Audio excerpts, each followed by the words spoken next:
All right, welcome. In this explainer, we're jumping right into the deep end, going straight to the core mechanics of how a financial services provider generates profit, and more importantly, how that profit builds the company's surplus, which is really the ultimate measure of its financial strength.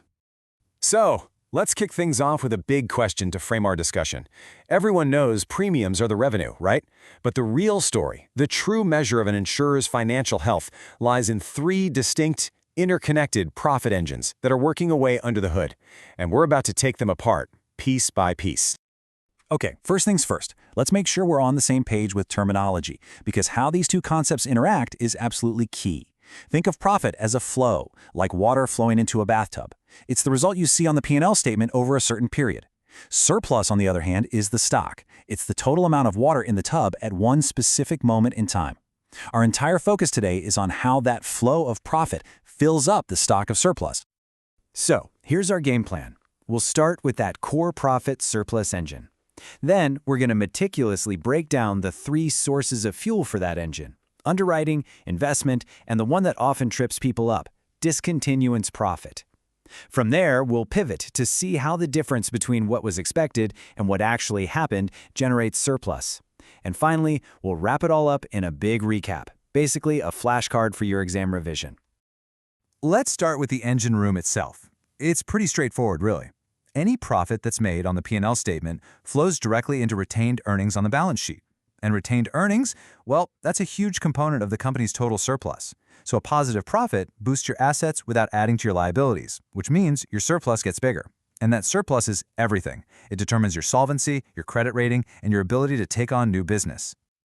Okay, first up, let's talk about the classic source of profit, underwriting. This is the bread and butter of the insurance business. It's the margin a company earns from being smart about accepting, pricing, and managing risk. Now, this formula looks pretty simple, right? Risk premium minus claims and expenses. But don't let that fool you. The execution is unbelievably complex. That risk premium has to be just right. It needs to cover not only the claims you expect to pay, but also all the costs of selling the policy, managing it, and still leave a little something for profit. The real challenge is in forecasting both the frequency of claims, like how many people will make a claim, and the severity, how much each of those claims will cost. Get either of those assumptions slightly wrong across a huge portfolio, and your profit margin can just vanish. And that actually leads us perfectly into a classic exam question, one that really makes you think. Why on earth would a smart company deliberately choose to stay in a market where they're actively losing money on every single policy they write? The answer, it's all about something called the underwriting cycle. See, when a market is soft, there's tons of capital. Competition is fierce, and companies slash their prices to grab market share. This inevitably leads to losses. As those losses pile up, weaker companies get squeezed out and have to leave the market. Suddenly, there's less competition. This creates a hard market where the insurers who stuck it out can jack up their prices and be much stricter. This leads to a period of huge profits, which, you guessed it, attracts new companies, and the whole cycle starts over again. So staying in during the bad times is really a strategic bet on cashing in during the good times. All right, on to our second big profit engine, investment. This is where things get really interesting. See, insurers have this amazing business model where they collect premiums today for claims they might not have to pay for years, maybe even decades. This creates this giant pool of cash, often called float, that they can invest. The return they make on that float is a massive source of profit. For some companies, it's actually the main source. Now, when we talk about the return from all that invested money, we're really talking about two different things. First, you've got the income yield. This is the steady, predictable cash flow you get from things like bond coupons or rent from properties. And second, you have the expected capital growth. That's the hope that the underlying value of your assets, like stocks, will go up over time. Let's break that down a little more. The income part is usually dominated by safe things like government and corporate bonds. Why? Because their steady coupon payments are perfect for matching up against long-term, predictable claims. The capital growth piece comes from a smaller slice of the pie, things like stocks and real estate. The real art of an insurer's investment strategy is finding that perfect balance, getting enough safe, predictable income to cover your promises while still chasing enough growth to really boost your surplus. Okay, our third source of profit is a bit more technical. It's one that a lot of people get tripped up on. This profit doesn't come from writing policies or investing premiums. It comes from the policyholders themselves when they decide to just stop paying or cash in their policies early. To get this, you first have to understand a concept called the asset share. And here's the key. It's all about looking backwards. It's not a prediction, it's an accounting of what has actually happened. For any single policy, you start at zero, you add every premium that's been paid in, you add the investment returns that money has actually earned, and then you subtract all the costs. Commissions, admin fees, the cost of insurance. What's left is the asset share. It's what that policy is actually worth on the insurer's books at that moment. So, you've got this asset share, right? Now you compare it to the surrender value, the amount the company actually has to pay out if the person leaves. And here's the critical insight. In the first few years of a policy, the asset share is almost always negative. Think about it. The insurer has to pay a huge commission up front, plus underwriting and admin costs. All that happens before the first premium has even had a chance to earn a dime in investment returns. So here's the bottom line. A profit only happens at the point of surrender if the asset share is bigger than the surrender value. After that initial period of being negative, the asset share starts to grow as more premiums come in and investments compound. So surrender profits are typically made on policies that lapse somewhere in the middle to late years, after there's been enough time to pay back all those initial costs.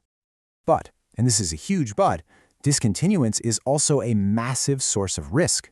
Which brings us to another great exam question. How can people lapsing their policies actually make things worse for the people who stay? The answer is a nasty little thing called adverse selection. Policyholders know more about their own health than the insurer does. So who is most likely to lapse their life insurance? The healthy people who figure they don't need it. And who is most likely to keep paying their premiums no matter what? The people who suspect they might be sick. Over time, this process weeds out the healthy risks, leaving the insurer with a pool of policyholders that is sicker and therefore more expensive than they originally planned for. Okay, this is where we tie everything together. We've looked at where profit comes from. Now let's see how all of this feeds the surplus. The whole concept, the absolute core of actuarial science, boils down to one simple idea: the difference between what you expected to happen and what actually happened. This table right here, this is basically the whole game. Let's go through it step by step. First, mortality. If you expected 100 deaths but only 80 happened, the money you set aside for those other 20 claims gets released. Boom, positive impact on surplus. Next, investments. If you assumed you'd earn 4% but you actually earned 6%, that extra 2% is pure gain, straight to the surplus. Expenses. If you run your company more efficiently than you budgeted for, those savings flow right to the bottom line. And finally, lapses. If more people lapse profitably than you expected, that also generates a gain. This whole process is a core actuarial job called analysis of surplus. And this brings us right back to that critical risk we were just talking about, adverse selection. Let's make it official with this exam question. Like we said, it's the tendency for people who know they're a higher risk to want insurance more, while people who think they're low risk are more likely to drop it. It's an information imbalance that is constantly working against the insurer, concentrating the riskiest people in their portfolio. Finally, let's talk about two huge real-world complexities that you absolutely have to account for. First is new business strain. We already talked about how the initial costs are higher than the first premium. On top of that, regulators make you set up a big reserve on day one. So for every new policy you sell, you actually take a big negative hit to your surplus right away. You need to have enough existing surplus to fund that growth. Second is the cost of solvency capital. Regulators force you to hold a big buffer of capital just in case things go wrong. But that capital isn't free. Shareholders provide it, and they expect a return. So your products have to be profitable enough not just to cover claims and costs, but also to pay for the capital they tie up. Whew, that was a lot. So let's pull it all together onto one single super dense recap slide. Think of this as your go-to flashcard for this entire topic. All right, let's hammer home the key points. Remember that core dynamic. Profit is the flow coming from those three engines: underwriting, investment, and discontinuance. That flow builds up the stock of surplus, and that surplus grows anytime your real-world experience is better than your assumptions. But the whole machine has to operate with two big constraints: that initial cash crunch from new business strain and the constant need to earn a return on your regulatory cost of capital. And I'll leave you with one final question to chew on. The entire system for building an insurer's financial strength is based on reality turning out better than the forecast.